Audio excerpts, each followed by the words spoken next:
Hello, welcome to Priyanka's vlog. പ്രിയങ്കയല്ല, സന്തോഷാണ്. കുറേ നാൾക്ക് ശേഷമാണ് ഞങ്ങൾ ഈ വീഡിയോ ആയിട്ട് വീണ്ടും വരുന്നത്. കുറച്ച് ഫാമിലി കാര്യങ്ങളൊക്കെ ആയിട്ട് ഞങ്ങൾ കുറച്ച് തിരക്കിലായി പോയി. അതാണ് നല്ലൊരു ബ്രേക്ക് വന്നത്. ഏതായാലും ബെറ്റർ ലേറ്റ് ദാൻ നെവർ. നമ്മൾ വീണ്ടും ഒരു കൊച്ചു കൊച്ചു വീഡിയോസ് ഇട്ട് തുടങ്ങാമെന്ന് കരുതി. അങ്ങനെ ഇത്തവണ നമ്മളൊരു ട്രാവൽ വീഡിയോയാണ്. ഡിസ്കസ് ചെയ്യാൻ പോകുന്ന കൺട്രി കംബോഡിയയാണ്. കംബോഡിയ നമ്മുടെ സൗത്ത് ഈസ്റ്റ് ഏഷ്യയിലെ വിയറ്റ്നാം, അതുപോലെ തന്നെ തായ്ലാൻഡ് ഒക്കെ പോലുള്ള ഒരു രാജ്യമാണ് കംബോഡിയ. അപ്പോൾ ഈ കംബോഡിയ എന്ന് പറയുന്ന സ്ഥലത്തെ പറ്റി ഞാൻ അധികം വീഡിയോസും വ്ളോഗും ഒന്നും കണ്ടില്ല. മറ്റു സ്ഥലങ്ങളെ പറ്റി ഒരുപാട് കണ്ടു, പക്ഷെ കംബോഡിയ അധികം ഡിസ്കസ് ചെയ്യാതെ പോകുന്നതായിട്ടാണ് എനിക്ക് തോന്നിയത്. ഞാൻ കംബോഡിയയിൽ പോയിട്ടുണ്ട്. ഞാനൊരു സോളോ ട്രാവലായിട്ടാണ് കംബോഡിയ പോയത്. നാട്ടിൽ നിന്നാണ് പോയത്. അപ്പോൾ ആ കംബോഡിയ യാത്രയിൽ ഞാൻ അനുഭവിച്ചറിഞ്ഞ കുറച്ച് കാര്യങ്ങളും അപ്പോൾ ഇനി പോകുന്നവർക്ക് ഉപയോഗപ്പെട്ടേക്കാവുന്ന ചില ടിപ്സും പറഞ്ഞു തരാനാണ് നമ്മൾ ഈ ഒരു കൊച്ചു വീഡിയോ ഉണ്ടാക്കുക. കംബോഡിയയ്ക്ക് പോകാനായിട്ട് ഏറ്റവും എളുപ്പമാർഗ്ഗം എന്ന് പറഞ്ഞു കഴിഞ്ഞാൽ കൊച്ചിയിൽ നിന്ന് കണക്ഷൻ ഫ്ലൈറ്റുകളുണ്ട് നമുക്ക് കംബോഡിയയ്ക്ക് പോകാനായിട്ട്. അത് ഞാൻ പോയത് കംബോഡിയയിൽ നിന്ന് നേരെ വിയറ്റ്നാം ആയിരുന്നു. വിയറ്റ്നാമിൽ നിന്നാണ് പിന്നെ കംബോഡിയയ്ക്ക് പോയത്. അപ്പോൾ ഡയറക്റ്റ് ഫ്ലൈറ്റ്സ് കൊച്ചിയിൽ നിന്ന് ഇപ്പോൾ എൻ്റെ അറിവിൽ ഇതുവരെ ഇല്ല. പക്ഷേ ഇതിങ്ങനെ പോകാൻ പറ്റും. കാരണം നമുക്ക് 3.5 മണിക്കൂർ ഫ്ലൈ ചെയ്ത് കഴിഞ്ഞാൽ നമുക്ക് വിയറ്റ്നാമിലെത്താം. വിയറ്റ്നാം കാണണമെങ്കിൽ വിയറ്റ്നാം കാണാം. അല്ലെന്നുണ്ടെങ്കിൽ നമുക്ക് അവിടുന്ന് തന്നെ അടുത്ത ഫ്ലൈറ്റ് പിടിച്ച് കണക്ട് ചെയ്തിട്ട് നമുക്ക് കംബോഡിയയുടെ ക്യാപിറ്റൽ സിറ്റി ആയിട്ടുള്ള നോംപെനിലേക്ക് പോവാം. Tip number 1, visa.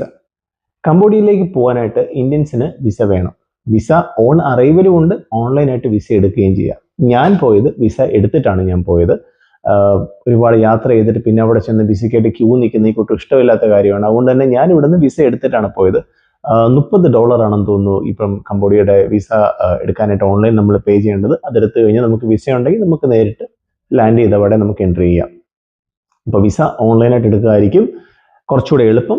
ചെന്ന് കഴിഞ്ഞാൽ വിസ കിട്ടും. നമ്പർ 2, നമ്മൾ കംബോഡിയയിൽ ചെന്ന് കഴിഞ്ഞാൽ നമുക്ക് കാണേണ്ട സ്ഥലങ്ങൾ ഏതൊക്കെയാണ്? പ്രധാനമായിട്ടും കംബോഡിയ ഞാൻ എക്സ്പ്ലോർ ചെയ്തപ്പോൾ എനിക്ക് തോന്നിയത് 2 സ്ഥലങ്ങളിലേക്കാണ് നമുക്ക് പോകേണ്ടത്. ഒന്ന് അവരുടെ തലസ്ഥാന നഗരമായിട്ടുള്ള നോംപെൻ, പിന്നെ അതേപോലെ തന്നെ സിയം റീപ്പ് എന്ന് പറഞ്ഞിട്ടുള്ള മറ്റൊരു പട്ടണം. അപ്പം ഈ സിയം റീപ്പ് നോംപെനിൽ നിന്നും തായ്ലൻഡിലേക്ക് പോകുന്ന ഒരു വഴിക്കൊക്കെ ആയിട്ടാണ് വരിക. അപ്പോൾ നമ്മൾ ആദ്യം നോംപെനിലാണ് നമ്മൾ ഫ്ലൈറ്റ് ലാൻഡ് ചെയ്യുന്നത്. സിയം റീപ്പിൽ എയർപോർട്ട് ഉണ്ട്, പക്ഷേ വിയറ്റ്നാമിലെ ഹോച്ചിമിനിലേക്കാണ് നമ്മളിപ്പം കൊച്ചിയിൽ നിന്ന് പോകുമ്പോൾ കൊച്ചി ടു ഹോച്ചിമിനാണ് നമുക്കിപ്പോൾ വിയറ്റ്ജെറ്റൊക്കെ ഫ്ലൈ ചെയ്യുന്നത്. ഹോച്ചിമിനിൽ നിന്ന് നമുക്ക് കണക്ഷൻ ഫ്ലൈറ്റ് കിട്ടും. ആ ഫ്ലൈറ്റ് പോകുന്നത് നേരെ നോംപെനിലേക്കാണ്. അപ്പം നോംപെനിൽ ഇറങ്ങി കഴിഞ്ഞാൽ നമുക്ക് നോംപെനിലെ കാഴ്ചകൾ കണ്ടിട്ട് സിയം റീപ്പിലേക്ക് പോകാൻ പറ്റും. ഈ പേരുകളൊക്കെ കുറച്ചൊരു നാക്ക് കുഴയ്ക്കുന്ന സാധനങ്ങളാണ്. നോംപെൻ ആണെങ്കിൽ അതിന്റെ സ്പെല്ലിംഗ് സ്റ്റാർട്ട് ചെയ്യുന്ന PHNOM അങ്ങനെ എന്തോ ആണ്. പക്ഷെ നോംപെൻ എന്നാണ് ഞാൻ പറഞ്ഞു കേട്ടിരിക്കുന്നത്. പിന്നെ സിയം റീപ്പ് എന്നാണ് നമ്മുടെ രണ്ടാം പോകുന്ന സ്ഥലം. അപ്പൊ നോംപെനിലേക്ക് ആദ്യം എത്തുക. നോംപെനിൽ എന്ത് കാണണം എന്ന് ചോദിച്ചു കഴിഞ്ഞാൽ നോംപെനിലാണ് അവരുടെ ഒരു പാലസ് ഉണ്ട്, റോയൽ പാലസ് എന്ന് പറഞ്ഞിട്ട്. കൊള്ളാവുന്ന ഒരു കാഴ്ചയാണ്. നമുക്ക് ഈ തായ്ലൻഡിൽ പോയിട്ടുള്ളവർക്കൊക്കെ എനിക്ക് തോന്നുന്നത് അങ്കർവാട്ടിനോട് ചേർത്ത, അങ്കർവാട്ടല്ല തായ്ലൻഡിലാകുമ്പോഴത്തേന് അവരുടെ ഗ്രാൻഡ് പാലസ് പോലൊക്കെ തന്നെ കംബോഡിയയുടെ ഒരു പാലസ് ആണ്. ഇറ്റ്സ് ഒരു ടിപ്പിക്കൽ സൗത്ത് ഈസ്റ്റ് ഏഷ്യയിലുള്ള ഒരു സ്റ്റൈൽ ഓഫ് കൺസ്ട്രക്ഷൻ ഒക്കെയാണ്. പക്ഷെ നല്ല രസമുണ്ട് കാണാനായിട്ട്. സൗത്ത് ഈസ്റ്റ് ഏഷ്യയിലെ ഈ കൊട്ടാരങ്ങൾക്കൊക്കെ ഏറെക്കുറെ ഒരേ ഒരു ഭാവമാണ് ഞാൻ കണ്ടിരിക്കുന്നത്. അതായത് നമ്മൾ തായ്ലൻഡിലെ ഗ്രാൻഡ് പാലസ് പോയി കഴിഞ്ഞാലും ഇത് ആണെങ്കിലും ഒക്കെ ഏറെക്കുറെ ഒരേ ഒരു സ്റ്റൈൽ ഓഫ് കൺസ്ട്രക്ഷൻ ആയിട്ട് എനിക്ക് തോന്നിയത്. അപ്പോൾ പക്ഷേ നന്നായിട്ടുണ്ട് നോംപെനിലെ ഗ്രാൻഡ് പാലസും പിന്നെ അവരുടെ സിൽവർ പഗോഡ എന്നൊക്കെ പറഞ്ഞിട്ടുള്ള ഒന്നുണ്ട്. പിന്നെ എനിക്ക് കുറച്ചുകൂടെ ഞാൻ അന്വേഷിച്ചിരുന്നത്, എനിക്ക് കാണേണ്ടിയിരുന്നത് അവിടെ ഒരു ഡാർക്ക് ഹിസ്റ്ററി ഉണ്ട് കംബോഡിയയ്ക്ക്. കംബോഡിയ ഇതിനു മുമ്പ് ഭരിച്ചിരുന്ന ഒരു പോൾ പോട്ട് എന്ന് പറഞ്ഞിട്ടുള്ള ഒരു ഏകാധിപതി ഉണ്ടായിരുന്നു. ആ ഏകാധിപതിയുടെ കാലത്ത് ആ ജനത ഒരുപാട് കഷ്ടപ്പാടുകളൊക്കെ അനുഭവിക്കേണ്ടി വന്നു. ഒരുപാട് ദുരന്തങ്ങൾ ഉണ്ടായിട്ടുണ്ട്. അപ്പോൾ there is a place called എന്താ പറയുക, കില്ലിംഗ് ഫീൽഡ് എന്നൊക്കെ പറഞ്ഞ സ്ഥലമുണ്ട്. അപ്പോൾ ആളുകളെയൊക്കെ ഉപദ്രവിച്ചും പീഡിപ്പിച്ചും കൊന്നൊടുക്കിയിരുന്നൊരു സ്ഥലമൊക്കെ ഉണ്ട്. കുറച്ച് എനിക്ക് ഇഷ്ടമാണ് ഇമാതിരി സ്ഥലങ്ങളൊക്കെ പോയിരുന്നത്, അതിൻ്റെ ചരിത്രമൊക്കെ ഒന്ന് കാണുക, ഇതൊക്കെ നടന്ന സ്ഥലം നേരിട്ട് കാണുക എന്നുള്ളത്. അതുകൊണ്ട് ഞാൻ പോയിരുന്നു. നിങ്ങൾക്ക് ഇത് ഇഷ്ടമാണെന്നുണ്ടെങ്കിൽ ഈ സ്ഥലം ഒന്ന് തീർച്ചയായിട്ടും, ഇതൊക്കെ നമ്മുടെ എല്ലാം സന്തോഷം മാത്രമല്ലല്ലോ, പ്രശ്നങ്ങളും ദുരിതങ്ങളും ഒക്കെ ഉണ്ടാവുന്നുണ്ട് നമ്മൾ പോകുന്ന ഓരോ നാട്ടിലും. അപ്പോൾ ആ നാട്ടിൽ നടന്നിട്ടുള്ള ദുരന്ത ഭൂമികളും കാണുന്നത് നന്നായിരിക്കും എന്ന് ആണ് ഞാൻ പോകുന്നത്. ഞാൻ പോയിരുന്നു, ഞാൻ കണ്ടിരുന്നു. നിങ്ങൾക്ക് ഇഷ്ടമാണെങ്കിൽ കൊള്ളാം, നല്ലതായിട്ട് നമുക്ക് കാണാൻ പറ്റുന്ന ഒരു സ്ഥലമാണ് പോൾ പോൾട്ടിന്റെ കില്ലിംഗ് ഫീൽഡ്സ് ശരിക്കും പറഞ്ഞ 2 സ്ഥലമുണ്ട്. ഒന്ന് ഒരു ജനോസൈഡ് മ്യൂസിയം എന്ന് പറഞ്ഞൊരു സ്ഥലമുണ്ട്, അതാണ് കില്ലിംഗ് ഫീൽഡ് എന്ന് പറയുന്നത്. പിന്നെ ഇവരുടെ ഒരു ടോർച്ചർ സെന്റർ എന്നൊക്കെ പറഞ്ഞിട്ട് ഒരു school converted to torture centre ആയിട്ട് ഒരു സ്ഥലമുണ്ട്. S22 ക്യാമ്പ് അങ്ങനെ എന്തോ പറഞ്ഞിട്ടൊരു ക്യാമ്പാണ്. ആ 2 ക്യാമ്പുകളിലും, അതായത് രണ്ട് സ്ഥലങ്ങളാണ്. 2 സ്ഥലങ്ങളിലേക്കാണ് ഞാൻ പോയത് നോംപെനിൽ. പിന്നെ അവിടുത്തെ പാലസും ഞാൻ കണ്ടിരുന്നു. പിന്നെ 1-2 ടെമ്പിൾസ് ഞാൻ കണ്ടു. ഇതൊക്കെയാണ് നോംപെനിൽ ഞാൻ കണ്ടത്. നോംപെൻ അങ്ങനെ ഇതല്ലാതെ വേറെ എക്സൈറ്റിംഗ് ആയിട്ടുള്ള കാര്യങ്ങളൊന്നും എനിക്ക് അവിടെ തോന്നിയില്ല. പക്ഷേ എൻ്റെ യഥാർത്ഥ ആവശ്യം നോംപെനിൽ നിന്ന് സിയം റീപ്പിലേക്ക് പോകുക എന്നുള്ളതായിരുന്നു. സിയം റീപ്പിലാണ് ലോകത്തിലെ തന്നെ ഏറ്റവും വലിയ ടെമ്പിളിൻ്റെ ഒരു ക്യാമ്പസ്, അതായത് ടെമ്പിളിൻ്റെ ഒരു സമുച്ചയം എന്ന് പറയാവുന്നത് അങ്കർ വാട്ട് എന്ന് പറഞ്ഞിട്ടുള്ള അതിമനോഹരമായിട്ടുള്ള ഒരു പുരാതനമായിട്ടുള്ള ഒരു ടെമ്പിൾ സമുച്ചയമൊക്കെ കാണാൻ പറ്റുന്നുള്ള ഒരു സ്ഥലമാണ് സിയം റീപ്പ്. അതായത് നമ്മൾ ക്യാമറ എങ്ങോട്ട് തിരിച്ചാലും, മൊബൈലിലെ ക്യാമറ എവിടെ നോക്കിയാലും നമുക്ക് ഫ്രെയിമാണ്, ഫോട്ടോ എടുത്തെടുത്ത് മെമ്മറി കാര്യമാവും. അതുപോലെ എനിക്ക് ഇഷ്ടപ്പെട്ട ഒരു സ്ഥലമായിരുന്നു. അതുകൊണ്ട് അവിടെ പോകാനായിട്ടാണ് ഞാൻ ഇവിടെ ലാൻഡ് ചെയ്തത്, ഇവിടെ വന്നത്. നമ്പർ 3, എങ്ങനെയാണ് നമുക്ക് നോംപെനിൽ നിന്ന് സിയം റീപ്പിലേക്ക് പോകാൻ പറ്റുക? നോംപെനിൽ നിന്ന് സിയം റീപ്പിലേക്ക് പോകാനായിട്ട് നമുക്ക് 2 രീതികളുണ്ട്. ഒന്ന്, നമുക്ക് ഫ്ലൈറ്റ് തന്നെയുണ്ട്, കണക്ഷൻ ഫ്ലൈറ്റ് കിട്ടും. അവിടുന്ന് തന്നെ 1.5 മണിക്കൂറേ ഉള്ളൂ സിയം റീപ്പിൽ എത്താനായിട്ട്. പക്ഷേ ഞാൻ ചൂസ് ചെയ്തത് ഓവർനൈറ്റ് ബസ്സുകളുണ്ട്. അതായത് നമുക്ക് സ്ലീപ്പിംഗ് ബസ് എന്ന് അവർ പറയും. നമ്മൾ അവിടെ ചെന്ന് കഴിഞ്ഞാൽ നമുക്ക് ആ ബസ്സിൽ കയറി കഴിഞ്ഞാൽ നമുക്കൊരു രാത്രി, എനിക്ക് തോന്നുന്നു 10 മണിക്ക് ബസ് പുറപ്പെട്ടു കഴിഞ്ഞാൽ രാവിലെ 4 മണിയാകുമ്പോഴത്തേക്കിന് ഇത് സിയം റീപ്പിൽ നമ്മളെ ഇറക്കും. സിയം റീപ്പിൽ നമുക്ക് 4 മണിക്ക് ഇറങ്ങിക്കഴിഞ്ഞാൽ നമുക്ക് അവിടുത്തെ കാഴ്ചകളിലേക്കൊക്കെ പോകും. അതുകൊണ്ട് രാത്രി 10 മണിക്കാണ് ഈ സ്ലീപ്പിംഗ് ബസ് ഉള്ളത്. അപ്പോൾ അത് ഞാൻ ആദ്യമായിട്ടാണ് കേട്ടോ ഒരു സ്ലീപ്പിംഗ് ബസ്സിൽ കയറിയത്. കുറച്ച് ബുദ്ധിമുട്ടായിരുന്നു. എനിക്കൊരു 6 അടിക്ക് മേളിൽ പൊക്കമുണ്ട്. അപ്പം എനിക്ക് അതിനകത്ത് കിടക്കുക എന്ന് പറഞ്ഞാൽ അത്ര ഒരു കംഫർട്ടബിൾ ആയിട്ടുള്ള യാത്രയായിരുന്നില്ല. പക്ഷേ കുറച്ച് മണിക്കൂറൊക്കെ ഉണ്ടായിരുന്നുകൊണ്ട് ഞാൻ മാനേജ് ചെയ്തു, ഞാൻ എത്തിപ്പെട്ടു. അപ്പോൾ ഒരു കാര്യം ശ്രദ്ധിക്കേണ്ടതെന്ന് വെച്ച് കഴിഞ്ഞാൽ, ഈ സ്ലീപ്പിംഗ് ബസ്സിലാണ് നിങ്ങൾ പോകുന്നതെന്നുണ്ടെങ്കിൽ ഒരു 90% ഇത്തരം ബസ്സുകൾ സിയം റീപ്പിലേക്കല്ല പോകുന്നത്. അതായത് നമ്മൾ നോംപെനിൽ നിന്ന് പുറപ്പെടുന്ന ബസ് മിക്കവാറും, ഞാൻ നേരത്തെ പറഞ്ഞിരുന്നു, ഈ നോംപെനിന്റെ കഴിഞ്ഞിട്ട് തായ്ലൻഡിന് പോകുന്ന വഴിക്കാണ് ഈ സിയം റീപ്പ് വരുന്നത്. ഈ മിക്ക ബസ്സുകളും തായ്ലൻഡിലേക്കായിരിക്കും പോകുന്നത്. അപ്പോൾ ഇടയ്ക്കുള്ള ഒരു സ്റ്റോപ്പാണ് സിയം റീപ്പ്. ഇത് മിക്കവാറും എത്തുന്ന ഒരു 4 മണിക്കൊക്കെയാണ്. അപ്പോൾ എൻ്റെ അനുഭവം എന്ന് വെച്ചാൽ, ഞാനൊരു 4 മണിയൊക്കെ ആയപ്പോഴത്തേക്കിന് ഞാനത് ഓർത്ത് വെച്ചിരുന്നു, അലാറമൊക്കെ വെച്ചിരുന്നു. പക്ഷേ എന്തോ ഞാൻ നല്ല ഉറക്കത്തിലേക്ക് വീണുപോയി. എന്നെ ഒരു കുറച്ചു നേരം വിളിച്ചു. അപ്പോൾ അവർക്ക് എന്തോ തോന്നി, ഒരാൾ ടിക്കറ്റ് എടുത്തിട്ടുണ്ടായിരുന്നു സിയം റീപ്പിലേക്ക് ഇറങ്ങാനാണെന്ന്. ഞാൻ വിചാരിച്ച എല്ലാവരും സിയം റീപ്പിലാണ് ഇറങ്ങാൻ പോകുന്നത്. പക്ഷേ ഇതിനകത്തുള്ള എല്ലാ യാത്രക്കാരും തായ്ലൻഡിലേക്കായിരുന്നു. സിയം റീപ്പിൽ ആരും ഇറങ്ങുന്നുണ്ടായിരുന്നില്ല, ഞാൻ മാത്രമേ ഉണ്ടായിരുന്നുള്ളൂ. അതുകൊണ്ട് എന്നെ ശരിക്കും വിളിച്ചെഴുന്നേൽപ്പിക്കേണ്ടി വന്നിരുന്നു. അല്പം കൂടെ കഴിഞ്ഞിരുന്നെങ്കിൽ അവർ എന്നെ ഇറക്കാതെ നേരെ തായ്ലൻഡിലേക്ക് കൊണ്ടുപോകാൻ. അപ്പം ബസ്സിലാണ് പോകുന്നുണ്ടെങ്കിൽ സ്റ്റോപ്പ് സിയം റീപ്പ് അല്ല, അവിടെ നേരെ പിന്നെയും ബസ് തായ്ലൻഡിലേക്ക് പോകും. അങ്കർ വാട്ടിലേക്കുള്ള ടിക്കറ്റുകൾ എന്ന് പറഞ്ഞു കഴിഞ്ഞാൽ നമുക്ക് പാസുകളാണ് അവർ തരിക. അതായത് ഒരു അമ്പലത്തിലേക്കുള്ളൊരു ടിക്കറ്റ് അല്ല. എനിക്ക് തോന്നുന്നു അതും ഏതാണ്ട് ഒരു $33 വരുന്നുണ്ട് ഒരു ദിവസത്തെ പാസിന്. 33, 37 $.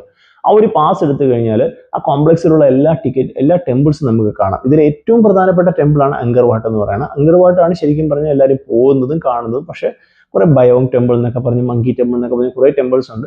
എല്ലാം ഒരു റസ്റ്റിക് ഫീലാണ്. അതായത് ഒരു എന്താ പറയുക, നമ്മളൊരു പഴയ ഒരു പുരാതനമായ ഒരു അമ്പലത്തിൽ എത്തിയ പോലെ അതിൻ്റെ അതേ മോഡ്സിൽ അതേ രീതിയിൽ തന്നെ അവർ വെച്ചിരിക്കുന്നതുകൊണ്ട് തന്നെ നല്ലൊരു റസ്റ്റിക് ആയിട്ടുള്ള നല്ല ഫീലുണ്ട്. ഒരു എന്താ പറയുക, ഒരു മണിച്ചിത്രത്താഴ് ഫീലാണ് അവിടെ പോയി കഴിഞ്ഞാൽ നമുക്ക് കാണാനായിട്ടൊക്കെ. നല്ല രസമാണ് കണ്ടു നടക്കാനും കാര്യങ്ങളൊക്കെ ഫോട്ടോ എടുക്കാനും ഒക്കെ ആയിട്ട്. അപ്പം തീർച്ചയായിട്ടും മനോഹരമായിട്ടൊരു എക്സ്പീരിയൻസ് ആയിരുന്നു. ഈ ഒരു ടിക്കറ്റ് എടുത്തു കഴിഞ്ഞാൽ നമുക്ക് ഈ കോംപ്ലക്സ് മുഴുവൻ ഒരു ദിവസം പോയി കാണാം. ഞാൻ ഒറ്റ ദിവസം കൊണ്ട് തന്നെ രാവിലെ തൊട്ട് ഞാൻ ഈ കോംപ്ലക്സ് മുഴുവൻ പോയി പല ഏറെക്കുറെ എല്ലാ അമ്പലങ്ങളും ഞാൻ കയറി കണ്ടു. പിന്നെ എല്ലാവരും സാധാരണ ഇവിടെ പോകുന്നവരൊക്കെ മിസ് ചെയ്യാതെ എല്ലാവരും പോകുന്ന ഒരു ആവശ്യം എന്ന് വെച്ച് കഴിഞ്ഞാൽ, ഇവർക്ക് ഇവിടുത്തെ സൺറൈസ് വളരെ ബ്യൂട്ടിഫുൾ ആണെന്ന് പറഞ്ഞു. ഞാൻ സൺറൈസിന് ഞാൻ പോകില്ല, കാരണം ഞാൻ പറഞ്ഞു ഞാൻ എത്തിയപ്പോൾ തന്നെ 4 മണിയായി. എനിക്ക് പിന്നീട് സൺറൈസ് പോകാനുള്ളൊരു സാവകാശം ഒന്നും ഉണ്ടായിരുന്നില്ല. ഞാൻ ഹോട്ടലിലൊക്കെ പോയി പയ്യാണ് ഞാൻ പോയത്. പക്ഷേ ആ പോകുന്നവരെല്ലാം രാവിലെ സൺറൈസ് കാണാനും അങ്ങനെയുള്ള യാത്ര ഇതൊക്കെയാണ് ചെയ്യാറ്. അപ്പോൾ സൺറൈസ് കാണുന്നുണ്ടെങ്കിൽ ഏതാണ്ട് 4 മണിക്ക് തൊട്ടേ ടുക്ക് ഇവിടെ ഒരു വണ്ടികളൊക്കെ ഉണ്ട്, അത് കയറി അങ്ങ് പോവാം, നമുക്ക് പോയി കാണാം. ടിപ്പ് നമ്പർ 4, എങ്ങനെ സിയം റീപ്പിൽ യാത്ര ചെയ്യണം. സിയം റീപ്പിൽ നമുക്ക് യാത്ര ചെയ്യാനുള്ള ഒറ്റയ്ക്കോ 2 പേരോ ആയിട്ട് പോകുന്ന ഒരു സാഹചര്യമാണെന്നുണ്ടെങ്കിൽ ഏറ്റവും എളുപ്പം എന്ന് പറഞ്ഞാൽ നമ്മൾ ടുക്കുകളുണ്ടല്ലോ, ഈ ഓട്ടോറിക്ഷ. അത് ഈ തായ്ലൻഡിലൊക്കെ കാണുന്ന പോലെ തന്നെയുള്ള വലിപ്പത്തിലുള്ള ഓട്ടോറിക്ഷകളുണ്ട്. നമുക്ക് അതിൽ യാത്ര ചെയ്യുകയാണെങ്കിൽ വളരെ ചീപ്പാണ്. വളരെ ചീപ്പായിട്ട് നമുക്ക് സ്ഥലം മുഴുവൻ കാണാം.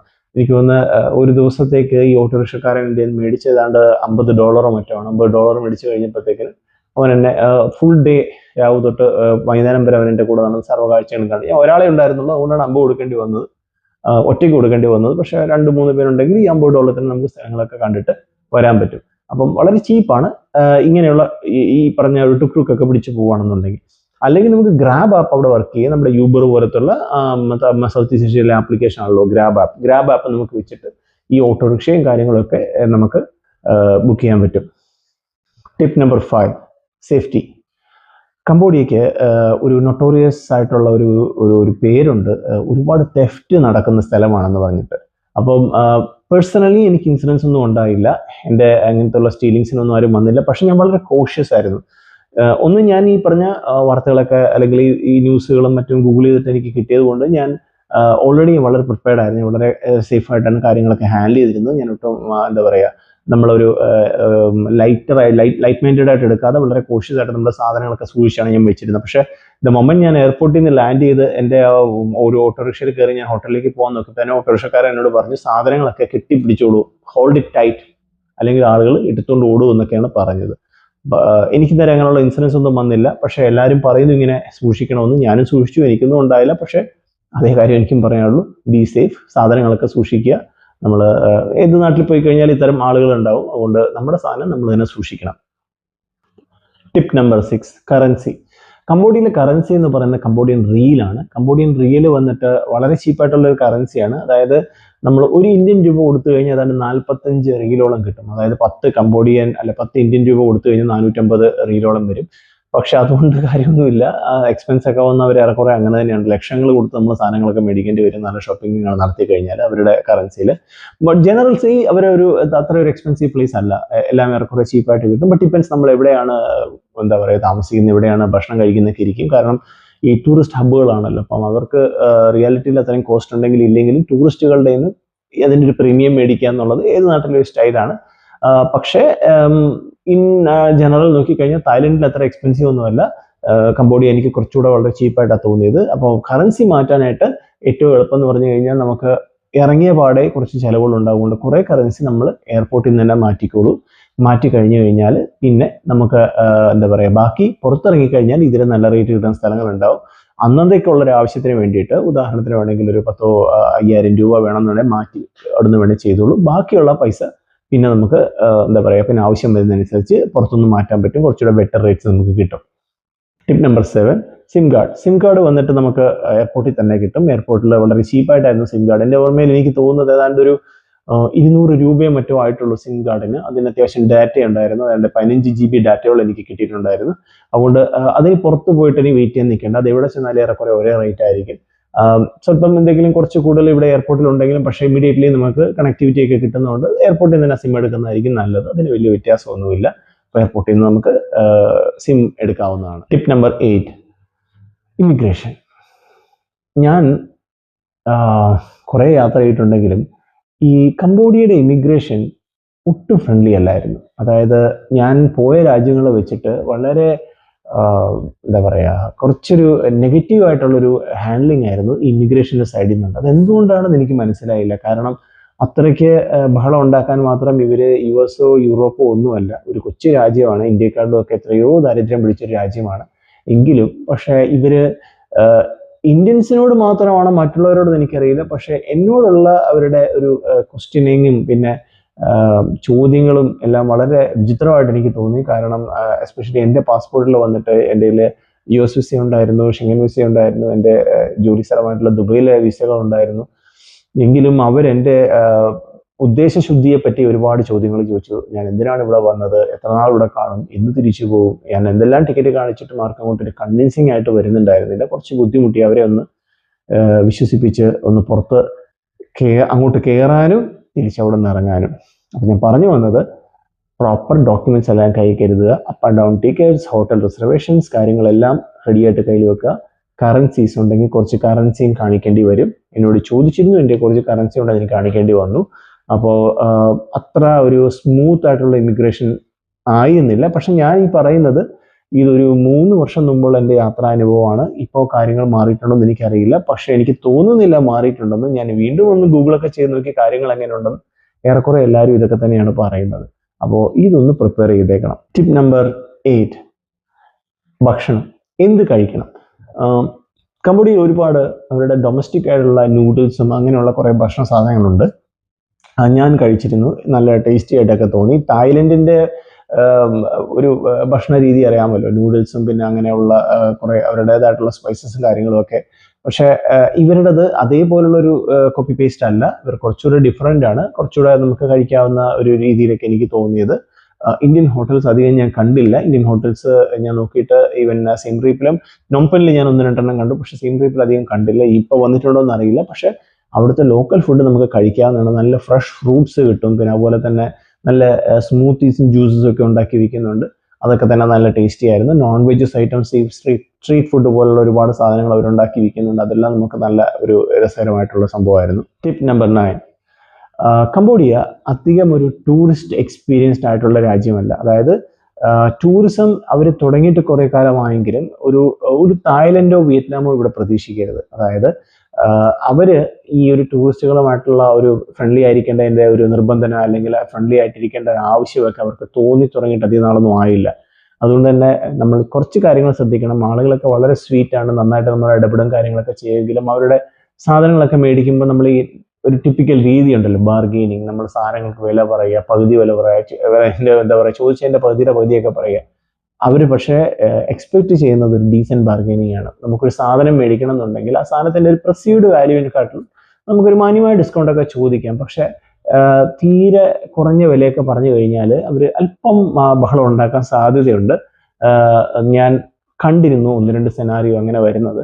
അപ്പോൾ എൻ്റെ ഒരു ഒബ്സർവേഷൻ എനിക്ക് തോന്നിയത് വന്നിട്ട് അവരുടെ ഒരു പരിചയമില്ലായ്മ ആയിരിക്കാം. ടൂറിസ്റ്റുകളുമായിട്ടുള്ള ഒരു ബിഹേവിയറിൻ്റെ ഒരു പാറ്റേൺ ഇതുവരെ അവർ ഡെവലപ്പായിട്ട് വരാത്തതുകൊണ്ടായിരിക്കാം. പക്ഷേ മറ്റ് തായ്ലൻഡ് അതുപോലെ അവിടങ്ങളിലൊക്കെ പോയി കഴിഞ്ഞാൽ അവർക്ക് ഇത് സ്ഥിരം കണ്ടുകൊണ്ട് അവർ അതേപോലെ പ്രൈസ് കയറ്റി വെച്ചിട്ടുണ്ടാവും. നമ്മൾ ചോദിക്കുന്നതനുസരിച്ച് അവർ കുറയ്ക്കാനും റെഡി ആയിരിക്കും. പക്ഷേ ഇവർ ഒരുപക്ഷെ അത്രയും കയറ്റി വെച്ചിട്ടുണ്ടാവില്ലായിരിക്കാം. അതുകൊണ്ടായിരിക്കാം അവർ വയലൻ്റ് ആവുന്നത്. അപ്പോൾ അങ്ങനെ 1-2 ഇൻസിഡൻസ് കണ്ടു. അപ്പോൾ നമ്മൾ ബാർഗെയിനിങ് ചെയ്യുമ്പോൾ ഒന്ന് ശ്രദ്ധിച്ചേക്കണം. ഇത് തായ്ലൻഡും അതേപോലെ വിയറ്റ്നാമും അല്ല, ഇത് കംബോഡിയയാണ്. ഇവർ പഠിച്ചു വരുന്നതേ ഉള്ളൂ. അപ്പോൾ അതൊന്ന് ആലോചിച്ച് വെച്ചേക്കണം.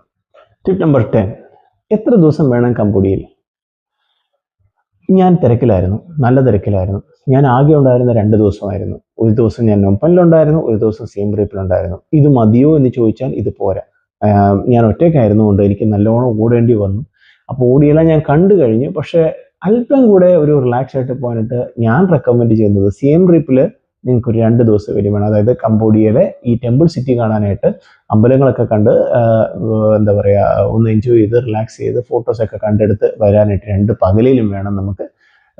സമയം കുറവാണെങ്കിൽ നോംപെനിൽ നിങ്ങൾ ഒരു ദിവസം നിന്നോളൂ. പക്ഷേ സിയം റീപ്പിൽ നമ്മൾ 2 ദിവസം നിൽക്കാം. അപ്പോൾ ഒരു 3 പകലും 2 രാത്രിയും നിൽക്കാവുന്ന ഒരു ഐറ്റിനറി അടിപൊളിയായിരിക്കും. നല്ലൊരു എൻജോയ്മെൻ്റ് ആയിരിക്കും നമുക്ക്.